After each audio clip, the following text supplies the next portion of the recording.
ఇక కాంగ్రెస్ ప్రభుత్వం ఏడాది కూడా ఉండేటట్టు లేదన్న మాజీ సీఎం కేసీఆర్ వ్యాఖ్యలకి కౌంటర్ ఇచ్చారు డిప్యూటీ సీఎం భట్టి విక్రమార్క. కాంగ్రెస్ ప్రభుత్వాన్ని ఎవరూ కూల్చలేరన్నారు. లోక్సభ ఎన్నికల్లో అత్యధిక స్థానాలు గెలిచి తీరుతామని అన్నారు.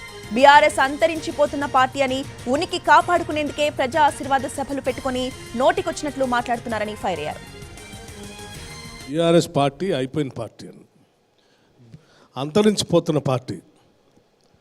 సర్వే రిపోర్టులో బహుశా వారికి వచ్చే సీట్లు ఏమైనా లెక్కేసుకొని 2 కూడా రావని లెక్కేసుకొని మర్చిపోయేదేదో కాంగ్రెస్ అని మాట్లాడుతున్నట్టుంది. ఈరోజు రాష్ట్రంలో జరిగే ఎన్నికల్లో రాష్ట్ర ప్రజలు అత్యధిక మెజార్టీతో అత్యధిక స్థానాలను కాంగ్రెస్ పార్టీని గెలిపించబోతూ ఉన్నారు.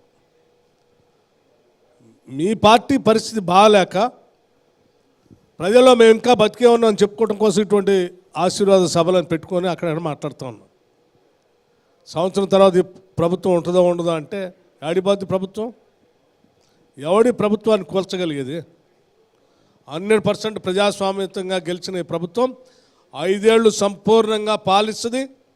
సంపూర్ణంగా ప్రజలకు ఇచ్చిన హామీలన్నింటినీ అమలు చేస్తాం.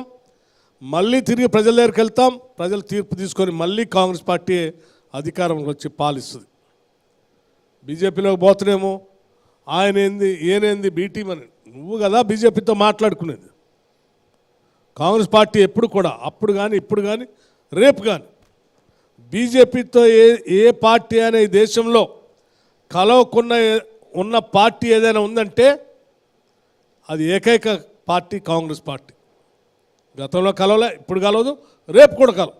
2 భిన్న ధృవాలు. ఆయన ఇక్కడ గతంలో 10 ఏళ్ళు పాలన చేసినప్పుడు ఇక్కడేం బీజేపీని తిట్టేవాడు. ఢిల్లీ పోయి పార్లమెంట్లో బీజేపీకి ఓటేసి వచ్చేవాళ్ళు అన్ని చట్టాలకి. బీఆర్ఎస్ పార్టీ అయిపోయింది.